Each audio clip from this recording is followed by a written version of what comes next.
Ito nga ang aming first occupational therapy session. While waiting nga kay teacher, ayan, nag-uunat-unat muna dyan si Zaria. At mag-start nga sila sa long sitting. Tapos, ayan, para din makita ni teacher kung kaya niya na makontrol yung kanyang upper body part. Bumabagsak-bagsak pa rin talaga si Zaria dyan. Pero once na meron kang ipatingin sa kanya sa taas, ayan, makokontrol niya rin yung kanyang head, ayan, pataas. At isa talaga yan sa wino-workout ng kanyang mga therapist para matuto na siyang dumapa, gumapang, umupo, tumayo, at syempre makapaglakad. Kahit alam naming matatagalan pa, at least may early prevention na kami. Medyo behave pa nga dyan si Zaria dahil nagpapaalam na rin si Teacher Isa sa kanya kasi lilipat na nga siya sa St. Luke's, Quezon City. At medyo nakakaramdam-ramdam na nga rin si Zaria ng pagod kaya bigla na lang siyang humiga.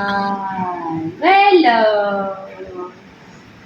At ito talaga ang pinakaayaw na ayaw ni Zaria sa lahat, yung ipapababa na siya, talagang mag-iiyak na talaga siya pagka ganyan yung activity nila. Zaria?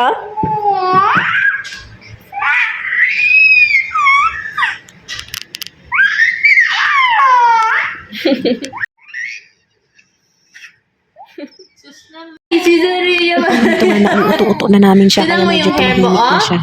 Tignan mo yung hair mo. Bakit ganyan nakatayo? Ha? Sira na ang hair niya. Akit? Anyari sa hair mo? Ah.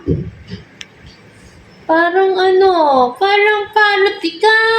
Very good. Go up. Floppy pa nga ang galawan dyan ni Zaria pero at least kahit papano, nakakakontrol-control naman na siya ng kanyang upper body part. Oh! Zaria! Zaria! Wow! Yung extensors niya. O siya, hanggang dito na lang muna mga mommies, hanggang sa susunod ulit na session.